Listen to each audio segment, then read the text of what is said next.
guardar o nosso coração que já meditamos. Então, Sofonias, capítulo 2, versículo 8 a 11, diz assim: Ouvi o escárnio de Moabe e as injuriosas palavras dos filhos de Amon, com que escarneceram do meu povo, povo de Judá, e se gabaram contra o seu território. Portanto, tão certo como eu vivo, diz o Senhor dos Exércitos, o Deus de Israel, Moabe será como Sodoma, e os filhos de Amon como Gomorra, campo de urtigas, poços de sal e assolação perpétua. O restante do meu povo saqueará, e os sobreviventes da minha nação os possuirão. Isso lhes sobrevirá por causa da sua soberba, porque escarneceram e se gabaram contra o povo dos exércitos. Esse versículo aqui é excelente para você fazer uma oração imprecatória, né? Não é? Você tira assim, ó, pinça fora do contexto, assim, ó. Tira assim, ó. Pá! Aí você pensa agora naquela pessoa que te humilha, né? Pensa naquela pessoa que durante essa semana aí falou coisas terríveis para você. Eu tô pensando aqui numa senhora que parou do lado do meu caminhão e me chamou de uma coisa que eu não posso repetir aqui hoje. Esse tipo de pessoa, imagina. Aí você lê esse versículo 10, olha. Versículo 10. Porque se gabaram contra o povo do Senhor dos Exércitos. A vingança, né? Olha que coisa. Misericórdia. Não, não é assim. Versículo 11. O Senhor será terrível contra eles, porque aniquilará todos os deuses da terra, todas as ilhas das nações, cada uma do seu lugar, o adorarão. Amém, queridos? Então, só para que nós possamos voltar ao nosso contexto, e para aqueles que não estavam domingo passado saberem do que estamos meditando, o livro de Sofonias, ele está aí colocado como uma profecia para o Reino do Sul, o Reino de Judá. Nós sabemos que o profeta está falando de um julgamento que virá da Babilônia, do lado oriental, para Judá. Todas as regiões. Não importa se a leste, ao norte, ao sul, ao oeste, todo mundo conhecido ao entorno de Judá, do povo de Deus, será alcançado pelo juízo que vem. Então Deus ele está dando uma palavra para o seu povo, para o povo de Judá, dizendo: eu vou vos disciplinar, levando vocês para o exílio da Babilônia. Aí Deus dá uma segunda lição: eu vou disciplinar vocês, e vou disciplinar também as nações que estão ao redor de vocês, por causa daquilo que elas fizeram. E aí Deus olha para o povo e diz assim: então vejam bem, se eu vou disciplinar aqueles que estão ao seu redor, tenho certeza que eu também vou disciplinar vós outros. Mas, com diferencial, o remanescente do povo de Deus, aquele fio de esperança que Deus guarda desde os primórdios, esse será preservado, salvo. Né? Sempre foi assim e sempre será. Então, nessa profecia de julgamento, Deus não está direcionando ela contra os filisteus, mas Deus está direcionando ela contra Moabe e Amon. E nós já estamos meditando sobre essas duas nações há um tempo. Sabemos que Deus está vindo com esse juízo sobre toda a área, e agora nós estamos pensando naqueles que estão ali do lado de lá do Jordão. Nós estamos falando de uma área, irmãos, que está ali na divisa, ou na verdade, vizinha do Mar Morto. Quem já foi no Mar Morto aqui? Quem já foi? Alguém já foi? Ninguém nunca foi? Eu já fui, se chama Pampulha. Pampulha, Ok, menos. Tem vida lá não, gente. Tem vida não. Tem o Arruda também. O Arruda, muito conhecido, né? O Arruda é interessante. Quem conhece o Arruda é um córrego que passa no meio de Belo Horizonte, né? Mas o Arruda, dependendo da época e da hora que você vai lá, ele está com uma cor diferente. Pra quem não dá moto, se tem uma Arruda. Justamente. Às vezes ele é verde, às vezes ele é azul, às vezes ele é preto, cinza. Aí você imagina o que está caindo lá. Vermelho. Vermelho. Eu lembro que eu tinha um parente que morava perto e tinha um matadouro ali perto, sabe? Às vezes ficava vermelho. Por que será? Pois é isso, né? Mas o Mar Morto, nós sabemos que não há vida no Mar Morto, porque a densidade de sal nesse lago é o quê? Extremamente elevada, né? E é claro, é interessante que é justamente nessa região que duas cidades são destruídas e uma mulher se transforma em estátua de sal. Você lembra quem é, né? Quem? A mulher de Ló, né? Muito bem, guarde isso no seu coração. Então nós estamos pensando nessa área específica. É ali que está as antigas Moabe e Amon. Duas nações que são descendentes dos filhos de Ló, parentes de Abraão. Mas amonitas e moabitas sempre foram, praticamente, né? Sempre foram inimigos, tinham inimizade contra o povo do Senhor. Então, por causa de todos os seus feitos, que nós meditamos aqui nos últimos 3 estudos, os feitos de Moabe e Amon, Deus está trazendo um julgamento agora sobre essa área. Então, o que nós vimos, irmãos? Recapitulando o ensino. Nós vimos que na primeira parte dessa profecia, Deus está dizendo que ele vai vingar toda a humilhação que o seu povo passou. Você não tem que se vingar a você mesmo, porque é Deus que vai julgar a sua causa. Essa é a perspectiva bíblica no Antigo e no Novo Testamento. Então nós vemos que Sofonias, ele dá uma profecia e ele está dizendo, olha, Deus vai vingar a humilhação do seu povo. Ele vai amparar os ultrajados. Nós meditamos nessas expressões, a expressão ouvir, Senhor dos Exércitos, explicamos isso. O Senhor julgará os insultadores. Então eu coloquei todas as palavras que aparecem nessa profecia, né? Veja que escárnio aparece 3 vezes, injuriosas palavras, se gabar aparece 2 vezes, soberba. Tudo isso, meu querido irmão, remonta ao conceito de insultador, aquele que se acha que é maior, aquele que acha que é melhor, aquele que se considera melhor. E em diversos momentos da história, Moabe e Amon se consideraram assim em relação ao povo do Senhor. Deus julgará por isso. E finalmente meditamos na ideia de que o Senhor da aliança, ele é o quê? Vingador. Ele é vingador do seu povo, porque existem pessoas contra o seu povo e contra o seu território. Então, no domingo passado, nós entramos na segunda parte dessa profecia e vimos que Deus não apenas ele vai vingar a humilhação do seu povo, mas ele também pesará a punição dos inimigos do seu povo. E por que eu coloquei a palavra pesar? Porque a ideia de Deus julgar já é pesada o suficiente. Mas parece que Deus ele quer demonstrar que a situação é mais séria. E para demonstrar que a situação é mais séria, nós vimos no domingo passado que Deus ele usa como que um juramento para dizer que Moabe e Amon não existirão mais. Veja que ele usa a expressão tão certo como eu vivo. Isso, meu irmão, é uma expressão que por 2 dezenas de vezes aparece na palavra de Deus associada com juramento solene. É como se Deus dissesse assim, eu vou destruir Moabe e Amon tão certo como eu vivo. Para traduzir. Eu vou destruir Moabe e Amon enquanto eu existir. Aí eu pergunto para você, quando é que Deus morre? Hã? Qual o dia que Deus vai morrer? Deus não morre, né? Ora, se ele não morre, o que quer dizer isso?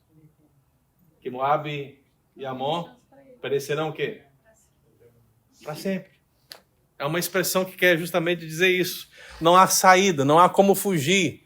Vai se concretizar essa realidade. Tão certo como eu vivo. Amém? E aí, para deixar isso ainda mais forte, como se um juramento de Deus não fosse suficiente, né?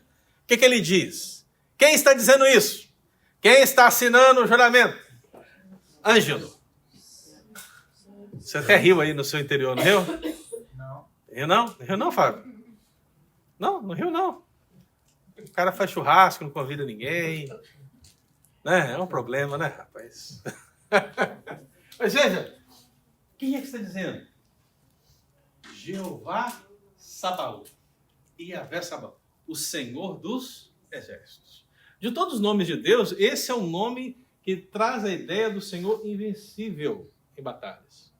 Quer dizer que, veja, quem está assinando esse juramento é nada mais do que o invencível. Está entendendo o peso? E aí, para fechar com chave de ouro, Deus vai usar um dos nomes pactuais. Agora eu vou colocar aqui para ficar mais claro para eles, né? Um dos nomes pactuais. Qual é o nome? Elohim. Justamente para dizer, olha, eu que fiz um pacto com Noé, eu que cumpri esse pacto com Noé, eu que fiz esse pacto, estou assinando esse juramento. E uma coisa que a gente já aprendeu e não esquecemos, irmãos. Se Deus faz um pacto, ele cumpre o pacto? E nós? O que nós fazemos com o pacto? Nós quebramos. É por isso que Judá está sendo levado para o cativeiro. Porque, meu irmão, dentro do pacto, há bênçãos decorrentes da obediência e há maldições decorrentes da... Ora, agora Judá vai receber o quê? As maldições decorrentes da desobediência. E estará ali, nesse tempo, ali na Babilônia. Então nós vimos, meu querido, que Deus ele pesará a punição dos inimigos do povo por causa daquele juramento e também pelos detalhes que ele coloca nessa profecia.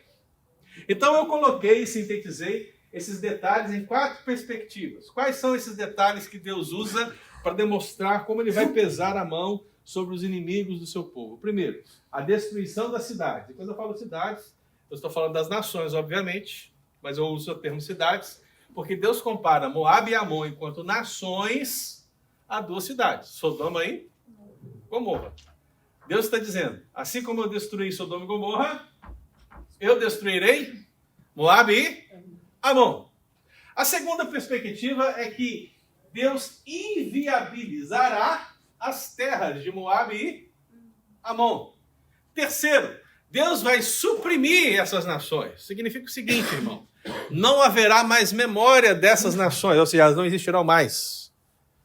Isso acontece muito recentemente no contexto do leste ou oeste europeu, agora eu não sei bem, né? Mas eu lembro que quando eu tinha 10 anos,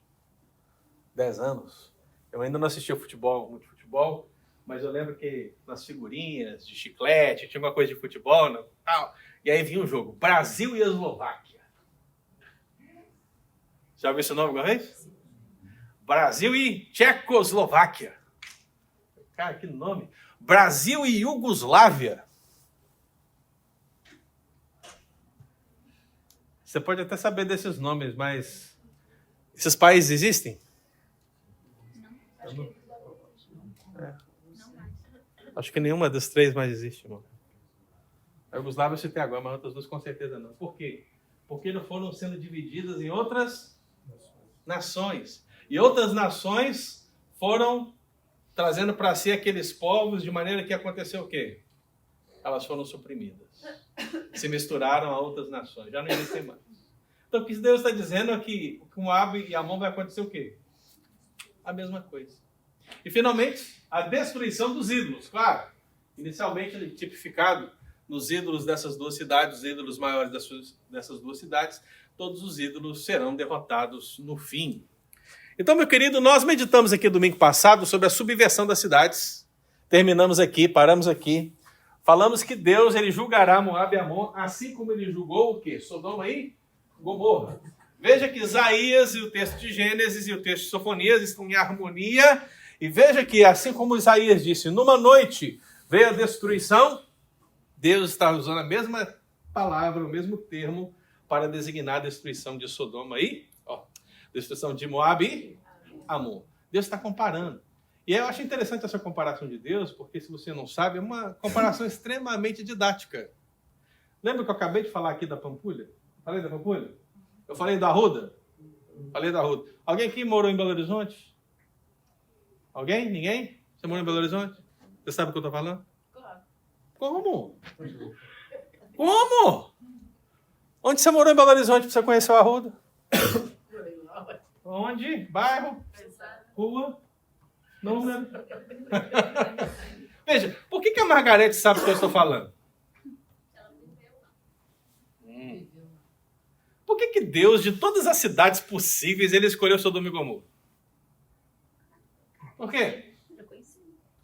Porque eram cidades conhecidas. Se eu te perguntar, e eu disse isso um pouquinho antes aqui, né? Qual que é o contexto histórico e pano de fundo dessa região de Moabe e Amon, região da Transjordânia? Foi ali.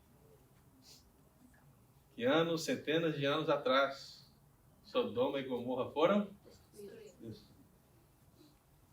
Aí eu pergunto para você, você acha que os habitantes daquela região não sabiam do que tinha acontecido com Sodoma e Gomorra?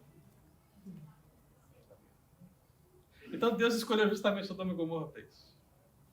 Para poder deixar bem claro para eles que aquilo que aconteceu no passado, no mesmo lugar, vai retornar a acontecer. Agora, nas duas nações, Moab e Amon. Então nós fechamos aqui com a subversão das cidades. Agora nós avançamos, irmãos. Vamos avançar para o segundo ponto. Então Deus pesará.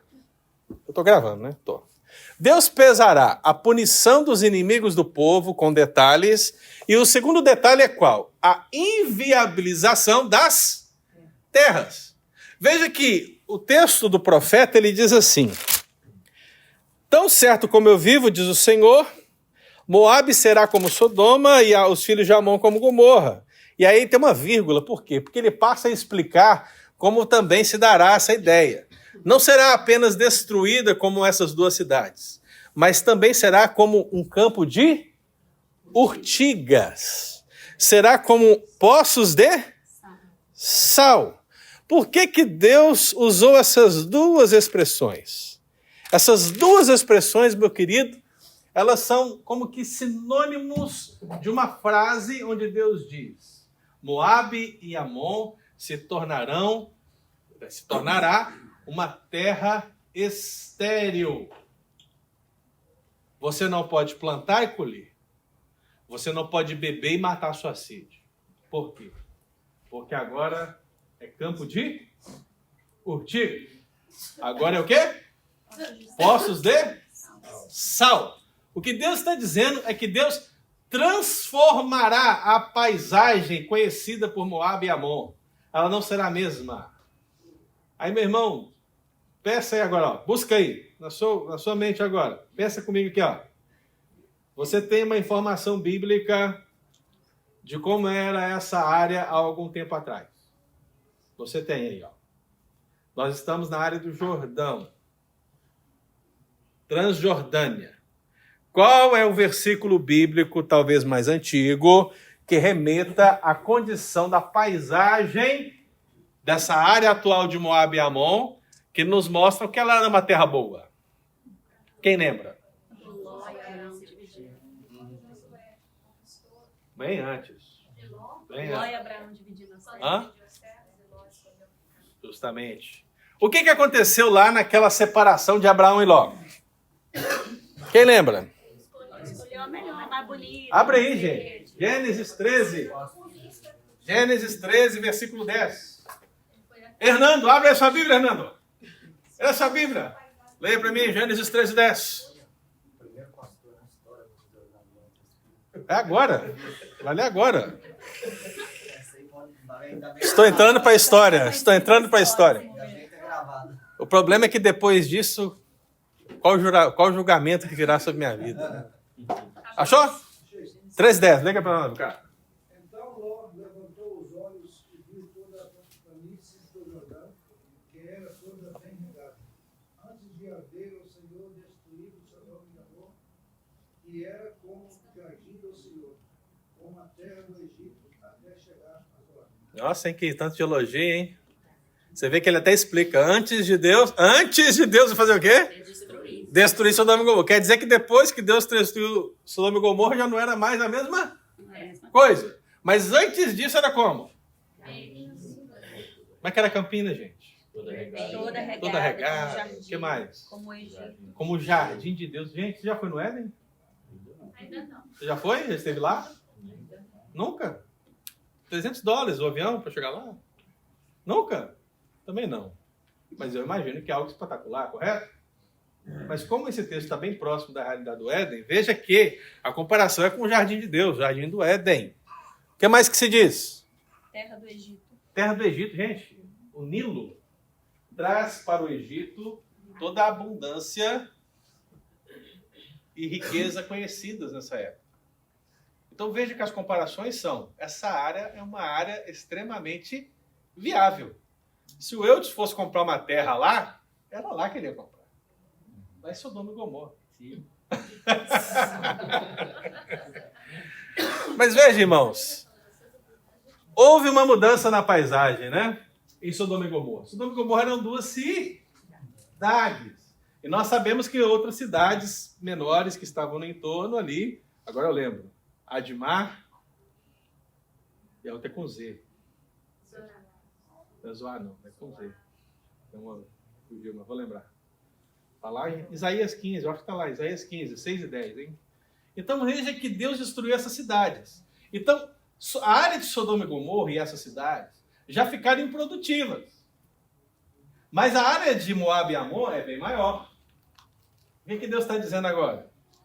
Aquilo que aconteceu em Sodoma e Gomorra, numa localização que tinha mais ou menos 65 mil pessoas, um raio quadrado talvez aí de uns 10 quilômetros, essa área agora será muito maior. Eu vou tornar inviável todo Transjordão. Por quê? Porque é lá que está Moabe. É lá que está Amon. Tudo vai ser inviável. Então, para você entender isso, abra aí Isaías 15. Quem achar, leia o versículo 6, o versículo 10, porque mais uma vez o profeta Isaías está nos ajudando a entender como será essa inviabilização das terras. Porque veja que Isaías profetizou isso antes de Sofonias. É o 9? Porque não tem 10 em Isaías 15. Isaías 15. É, mas não tem versículo 10, só vai até o 9. Talvez seja o 9. Então vai ler o 9 aí. O 6 é porque as águas de Neném desaparecem, seca-se o pasto, acaba-se a erva e já não há verdura alguma. Olha só. As águas de Ninrim, o que acontece? Desaparece. Acabou a água. 2. Seca-se o... Acaba-se a... Erva, E já não há... verdura alguma. O que é isso, irmão? Deus está tirando toda a fertilidade da terra. Como é que começa o versículo 10? 9. Porque as águas de Dimon... Não, não é esse não. Não tem 10. O versículo começa com fugiu. Fugiu. Olha aí, gente. Olha aí, você acha aí pra mim, me ajuda aí. É o versículo 5. Lê o 5. Mas o 5 não começa com fugir. Fala de fugitivo, mas não começa com fugir. Gente, será que é só meu Isaías que tem isso? Deixa eu ver aqui. Essa parte de 10. 16, 10? Muito obrigado. Muito obrigado. Eu sabia que Isaías... Eu sabia. 16, 10, tá aqui, ó. Fugiu a alegria e o regozijo do pomar. Nas vinhas já não se canta, não há júbilo algum, não se pisarão uva nos lagares. Eu fiz cessar a eia dos... O que Deus está dizendo com todas essas palavras, irmão? Ele está dizendo que a abundância vai acabar, a fertilidade vai acabar, as terras serão inviáveis. É por isso que Deus está usando a expressão campo de urtigas. O que é uma urtiga, pastor? Uma urtiga é uma erva daninha. Na verdade, no sentido hebraico, se trata de um espinheiro, não aquela urtiga que você conhece, ok? Aquela que você teve problema com ela, sabe? Tá lembrado? Trouxe aí na sua memória o problema que você teve com a urtiga? Trouxe? Não é essa. A urtiga é um espinheiro. E, meu irmão, nós sabemos que todo espinheiro mata a fome, não é? Não é verdade? Espinheiro mata a fome? Não mata. A segunda expressão que Deus usa qual é? Poços de sal. Ou seja, é interessante que até hoje em Israel, o que acontece na área do Mar Morto? Eles cavam poços, cavam buracos, a água do Mar Morto vem nos buracos, e aí o que acontece? O sol bate, seca a água. E o que fica? O sal. É uma maneira, como se diz, comum de retirar-se o sal do Mar Morto. Poços de sal, né? É interessante que aqui a mesma expressão surge, né? Poços de sal. A ideia é que não haverá água para se beber, para dar aos animais. E, meu irmão, se tem uma coisa que tira qualquer vida, qualquer fertilidade em qualquer lugar, é o quê? A ausência de quê, meu irmão? Água. Você que estava aqui nos Estados Unidos, alguns anos atrás, deve ter ouvido a notícia que o Rio Doce, lá em Minas Gerais, ele foi afetado por aquela barragem. Lembra? Lá de Mariana, que rompeu e desceu pelo rio afora. Eu estava lá no leste de Minas. Quem estava lá no leste de Minas, até o Espírito Santo, sofreu com isso. Por quê? Porque todos os detritos daquele... Esqueci o nome, né? Da barragem lá, daqueles detritos, desceram e se acumularam. Gente, o rio ficou laranja. Demorou a chegar, mas quando chegou o rio ficou laranja. E, meu querido, a gente ficou com aquela situação. E agora, né? Principalmente nós, da nossa cidade, que bebíamos da água do rio, né?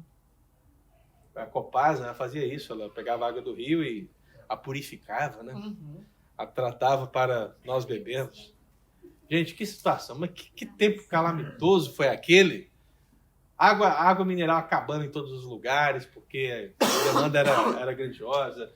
Gente passando sede, gente saindo das casas. Foi uma coisa assim terrível, mas nada se compara ao que estava para acontecer aqui em Moabe e Amon.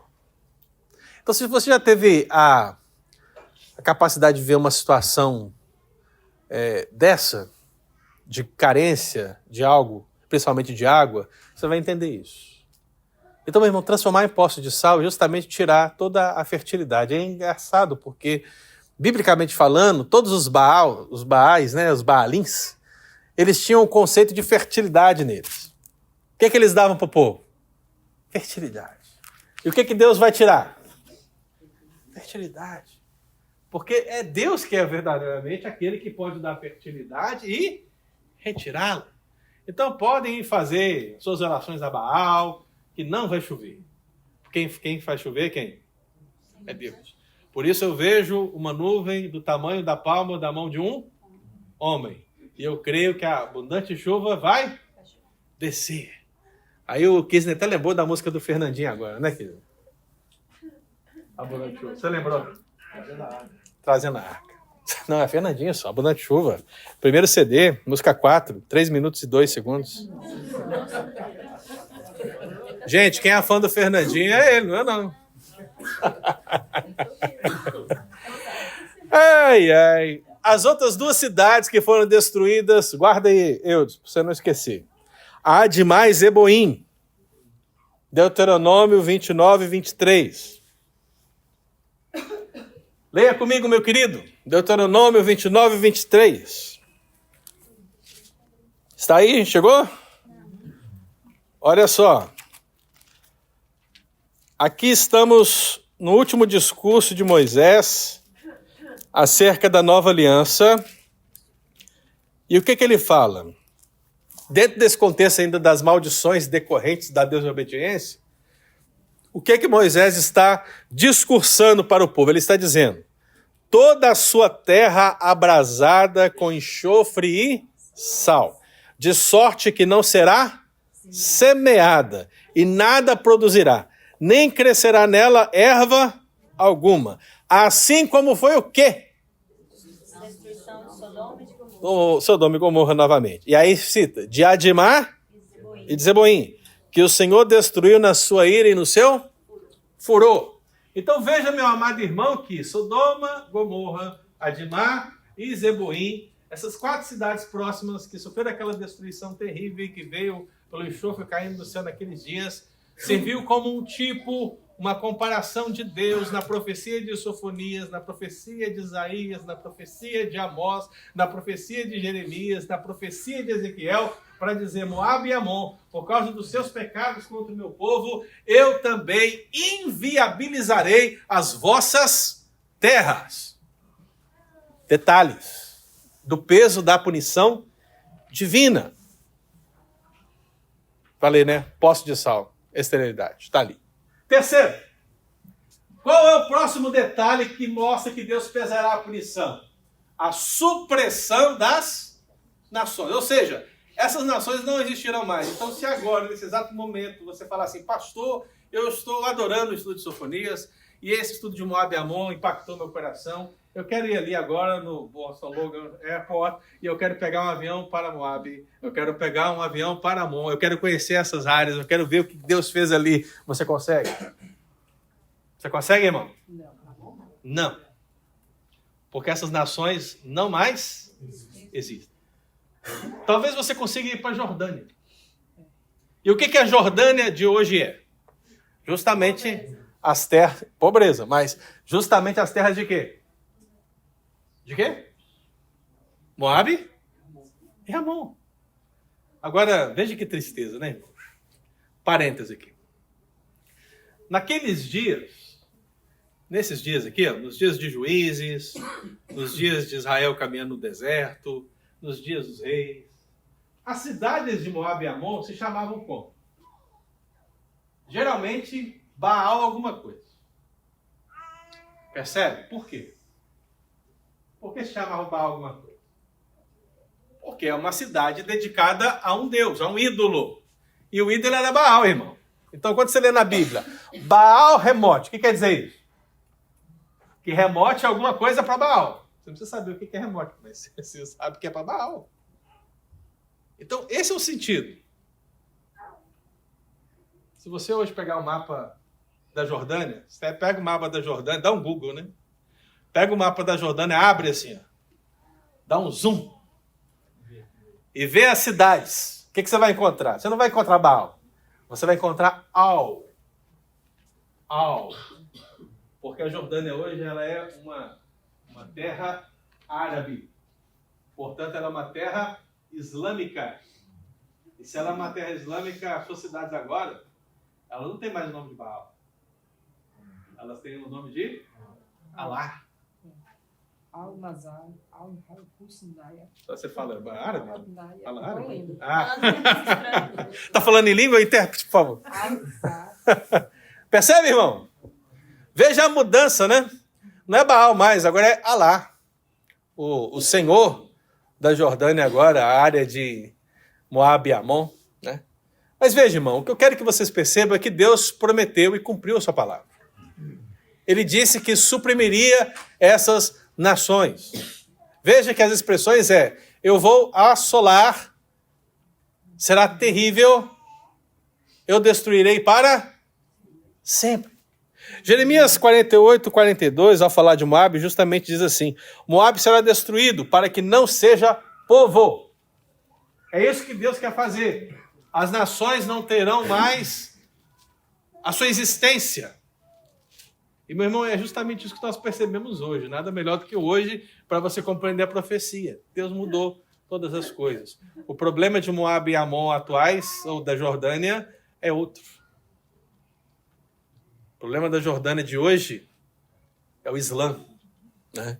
Na verdade, é um problema mundial que nós conhecemos, né, irmão? Então, o que eu percebo historicamente falando? Agora, usando fontes extra-bíblicas, né?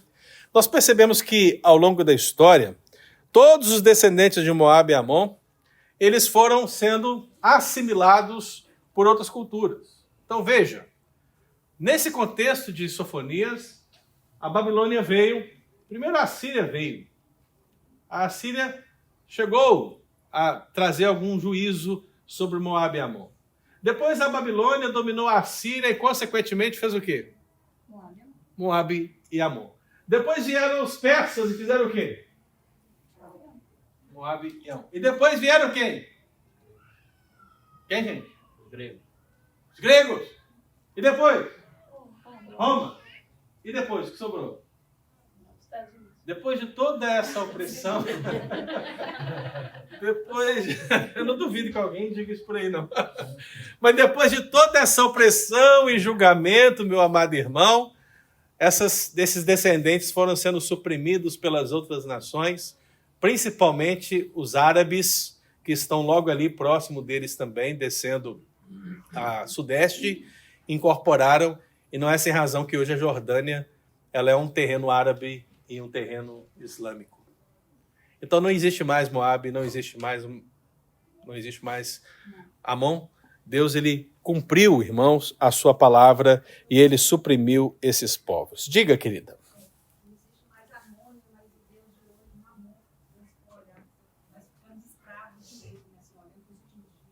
Sim, mas os deuses de hoje da Jordânia não é Mamon, né? Não é Mamon. É Alá. Não, tô falando hoje, assim. É. Não tô, cara. Sim. Não tô. Tem um pessoal aí, tem uns mamozitos, uns mamonas aí. Uns mamonas aí.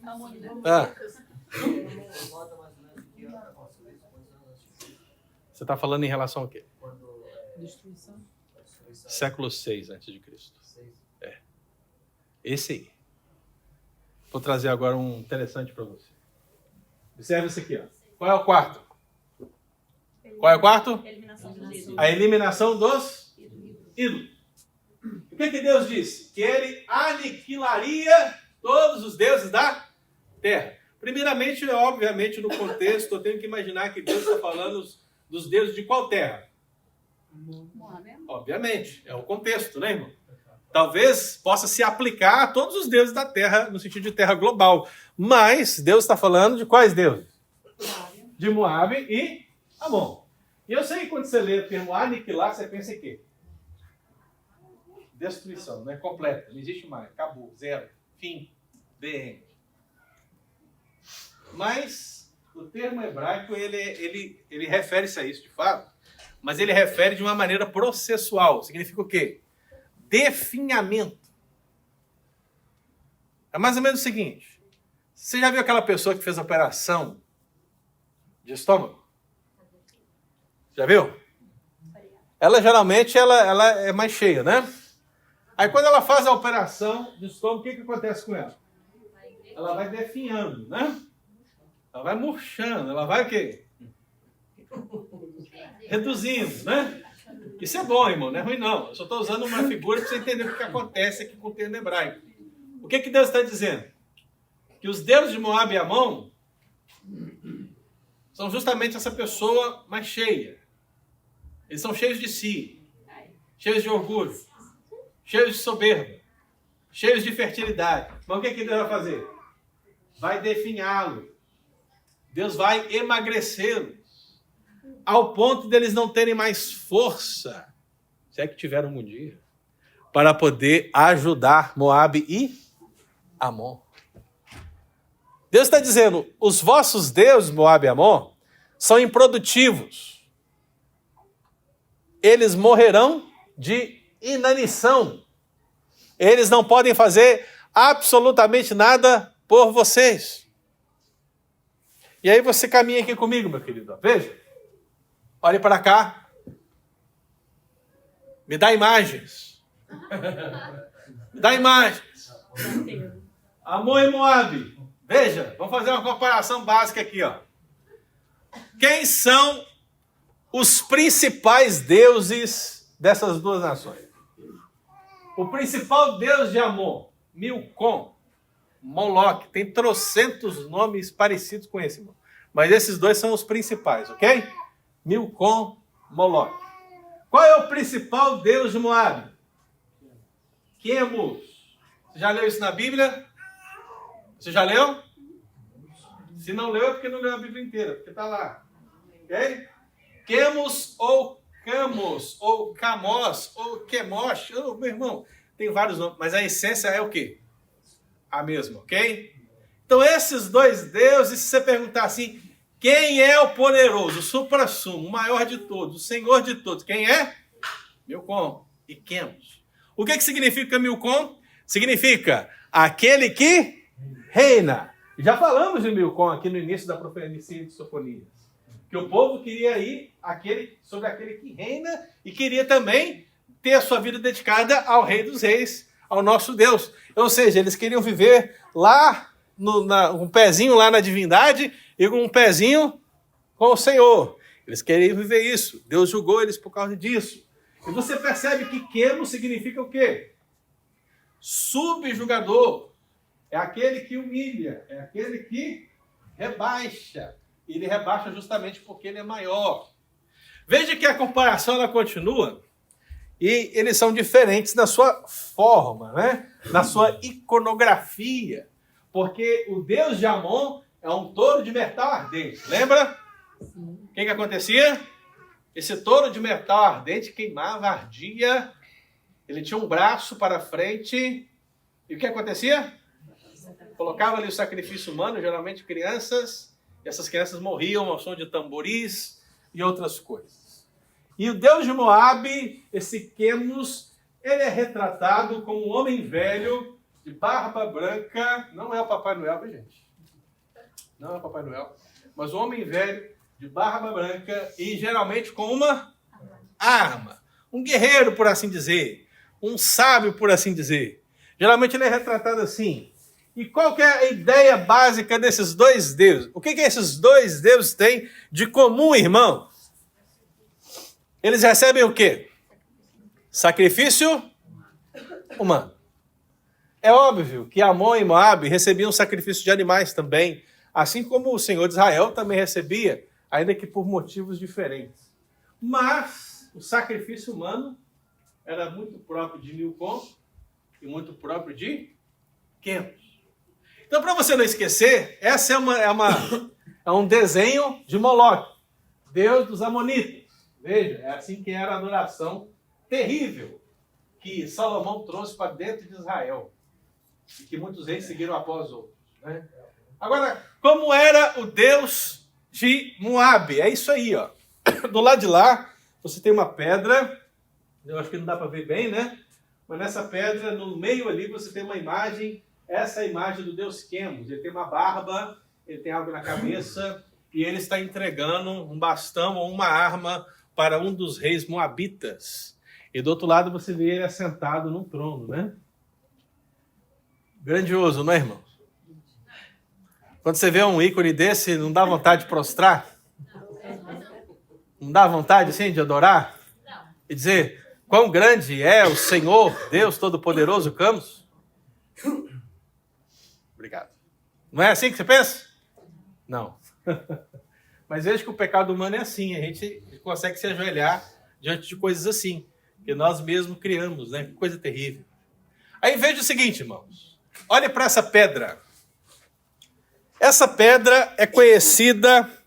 Eu quero trazer aqui para você uma nota arqueológica. Principalmente o nosso irmão Fábio ali, ele mencionou uma questão de idade. E se você quiser saber qual é a referência mais antiga, extra-bíblica, do nome de Yahvé e da expressão casa de Davi, você entendeu o que eu quis dizer? Fora da Bíblia. Qual é o registro mais antigo que temos do nome de Yahvé e da expressão casa de Davi? Justamente essa pedra de Mesa, a estela de Mesa. Uma pedra feita no basalto, escrita e datada do século 9 antes de Cristo.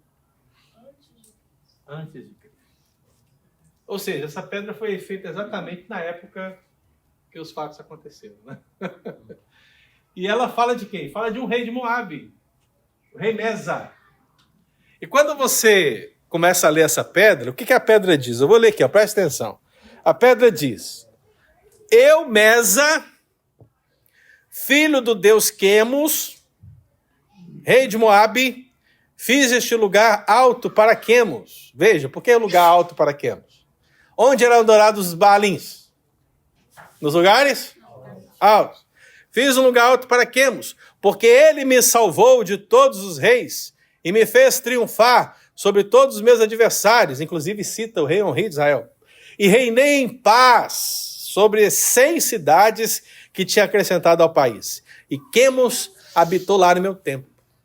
Veja, essa é uma pedra que fala da história de um rei de Moabe. E nessa pedra algumas coisas precisam ser declaradas aqui. Primeiro, há uma referência clara a quem é o Deus Supremo. Quem é? Quemos. Segundo, é citado várias cidades bíblicas, apontando a realidade delas. Elas estão na Bíblia e elas também estão nessa pedra. Terceiro, fala-se de um momento na história que aconteceu alguma coisa onde o rei Mesa, ele foi atrás do povo de Deus, povo de Israel, houve uma batalha, alguma coisa aconteceu e Quemos deu a vitória para ele. Porque, vou dizer para você, na Bíblia o Senhor não esconde os pecados dos seus reis, mas na pedra moabita parece que esconde, né? Abra aí, segundo livro de Reis, capítulo 3. Segundo livro de Reis, capítulo 3. Rapidinho. Segundo livro de Reis, capítulo 3. Perceba o seguinte, irmão.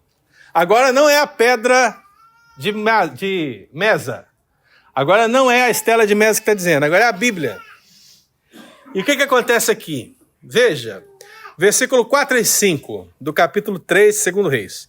Diz assim: então Mesa, rei dos Moabitas, era criador de gado. Inclusive a pedra de estela fala isso também, que ele criava gado. Incrível, né? E pagava o seu tributo ao rei de Israel com 100 mil cordeiros e a lã de 100 mil carneiros. Interessante, porque a pedra fala que ele era Cara, né? Aqui não, né? Aqui ele pagava tributo. E aí aconteceu o quê, irmão? Tendo, porém, morrido Acabe, revoltou-se o rei de Moabe contra o rei de Israel. E aí houve peleja. Aí o reino do sul juntou aí com o reino do norte, juntou com o reino de Edom e batalharam contra Moabe. E aí, meu irmão, quero dizer para você, o que isso tudo tem a ver, pastor? O que aconteceu no final dessa batalha que não foi benéfica para Mesa? Veja o que ele faz no versículo 27. Olha o que diz. Então tomou a seu filho primogênito, que havia de reinar em seu lugar, e o ofereceu em holocausto. Ele foi queimado sobre o muro. Pelo que houve grande ira contra Israel, e se retiraram dali e voltaram para sua própria terra. Em outras palavras, Mesa foi derrotado e ainda sacrificou seu filho. E aí fica a pergunta, para quem? Para quem que ele sacrificou seu filho, irmão? Você sabe? Campos. Ao Deus Supremo dos Moabitas. E veja, então, uma nota arqueológica. Essa pedra, 900 anos antes de Cristo, foi escrita e ela prova alguns acontecimentos bíblicos que nós acabamos de ler aqui. Cita o nome de Yahvé? Sim. E a expressão casa de Davi. Se você quiser, basta pegar um avião e ir a Paris, Museu do Louvre, procura a pedra e leia a transcrição em hebraico. Alguém? Simples assim, né? Simples, é. Vai lá. Você como já não tem Oi? essa transcrição. Hebraico é fácil, difícil é hebraico. Mas é interessante que é uma escrita hebraica. Inteligência artificial. É. Não, é só entrar. Gente, mas agora sério aqui, sério. Agora, pelo amor de Deus, né? Se você tiver curiosidade, abra aí na internet. Você consegue fazer um tour virtual, você pode ver a pedra do mesmo jeito. Inclusive, deve ter a tradução disponível em algum lugar também, tá? Vai lá. Então, para fechar, irmãos, Deus pesará a punição dos inimigos do teu povo, do povo do Senhor, também com promessas. Aí qual é a promessa que Deus fala? Deus fala que o povo de Deus vai retirar tudo deles, né? Vai os saquear. Veja, Deus está dizendo, olha, vocês tomaram a terra de Gade, vocês tomaram a terra de Ruben no passado, mas o meu povo retomará toda a terra. E foi assim. A ideia de saquear e possuir precisa ser lida nesse contexto. Deus está dizendo que o seu remanescente será guardado e possuirá a terra, né? Voltará para a terra. Eles são sobreviventes. E, meu irmão, ainda que todos tenham sido afetados pelo exílio babilônico ou pelo exército babilônico, o fato é que o povo de Deus, esse remanescente fiel, ele foi guardado, ele foi preservado sobre essa expressão que está em Sofonias. Deus chamou seu povo de quê? Sobreviventes da minha nação. O que quer dizer isso, pastor? Que aqueles sobreviventes são a linha da esperança. São o restante do povo que Deus usará para restaurar o povo de Deus nos dias de Neemias e restaurando o povo de Deus nos dias... Oi? Assim? Pergunta? Restaurando o povo de Deus nos dias de Neemias, depois daqueles 400 anos de silêncio, quem viria? Quem viria, gente? Quem, gente? Jesus! Jesus voltaria. Então, essa é a grande promessa que está prevista aqui. Sempre haverá um remanescente. Você lembra de Isaías 1? Lembra de Isaías 1? Deus está falando do culto hipócrita de Israel. Israel, e aí eu estou falando do Reino do Norte agora, quando o profeta Isaías ele profetiza para esse povo, ele diz assim, se o Senhor dos Exércitos não nos tivesse deixado alguns sobreviventes, já nos teríamos tornado como quem? Como Sodoma e como Gomorra. Mas o que Deus faz? Deus ele preserva um povo para si. Ele sempre faz isso. Sempre preserva um povo a fim de levar o seu pacto, a fim de levar essa linha da esperança até a vinda do Cordeiro de Deus que tira o pecado do mundo. Então, meu querido, para você se perguntar assim, pastor, então finalmente, o que essa lição pode ser usada para aplicar na minha vida? Então, leia junto comigo. Vamos lá? Deus Não é um espectador ocioso que apenas observa o que acontece no mundo. Quanto ao seu povo, ele o disciplina por seus pecados e o expõe à tribulação até finalmente salvá-lo. Quanto ao ímpio, ele anuncia a recompensa reservada e expõe sua crueldade contumaz até finalmente condená-lo. é o que está acontecendo aqui. É o que está acontecendo na época de Sofonias, é o que aconteceu nos dias de Jesus e é o que acontecerá hoje até o fim. Então, meu irmão, guarde essa palavra no coração, né? Em nome de Jesus. Diga, eu disse.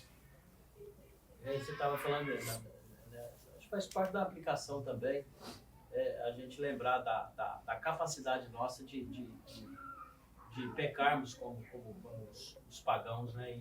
E da misericórdia, da graça de Deus, porque primeiro Reis fala que Salomão, depois que arrumou aquela mulherada toda lá e elas o seduziram, ela servia aqui esses próprios deuses aí, né? Sim. E cita Milcom e Quemos, que são aos quais Salomão levantou o altar na velhice, né? Sim. E mesmo assim não foi destruído, a nação não foi destruída, mesmo na época, né?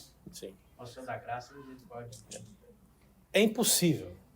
É impossível você ler a Bíblia. Deveria ser, né? Vou dizer que é impossível. Mas deveria ser impossível você ler a Bíblia e achar que você consegue por si só se aproximar de Deus. Porque nós, por nós mesmos, deixados a nossa liberdade e dirigidos pelo nosso coração, que a Bíblia diz que é corrupto, o que veremos? O que teremos? O que colheremos? O que semearemos? Corrupção. Pecado. Veja, meu irmão, que existe duas liberdades. Para fechar em 1 minuto, hein? Existem duas liberdades básicas aqui. A liberdade natural e a liberdade espiritual. O grande problema das pessoas é que elas misturam isso aqui. Elas misturam. Toda vez que você ouvir alguém falando que você é pecador, miserável, que só pensa no pecado, ela está dizendo isso aqui, ó. Você é espiritualmente morto. Você não pode fazer absolutamente nada de bom em relação a quem? A Deus.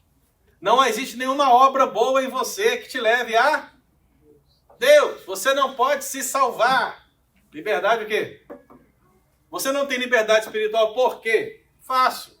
Porque você está morto. Morto nos seus delitos e pecado. Agora a liberdade natural é outra coisa, meu irmão. Você está vivo. Você é uma pessoa. Você tem cérebro. Quem falou? Sim. Você tem cérebro. Você pensa. Você escolhe azul, preto, roxo, lilás. Né? Você escolhe se levantar. Você escolhe o time que você quer torcer. Você escolhe se você quer carne de boi, carne de porco. Você escolhe. É uma liberdade o quê? Natural. Nessa liberdade natural, meu querido, você vai ter acerto? Vai. Você vai errar? Vai. Ela pode ser terrível também? Pode. Mas você pode fazer coisa boa aqui? Pode. Mas não em relação a Deus. Você pode dar pão para o seu filho. Você pode dar peixe para o seu pai. Você pode sustentar a sua mãe. Você pode fazer coisas boas que estão de acordo até com a palavra de Deus. Mas nada disso te leva para cá. Por quê? Porque você está o quê? E o que Cristo faz, irmão? Vamos lá. O que a cruz faz? A cruz pega aquele que está morto e ressuscita. Ressuscita. E agora que você se levantou, você é ressuscitado, vivo para Deus, você pode agradar a Deus na sua liberdade espiritual. Você pode pecar? Pode. Mas você também pode o quê? Viver uma vida santa. E a sua liberdade natural, meu irmão, ela continua e ela pode ser até melhorada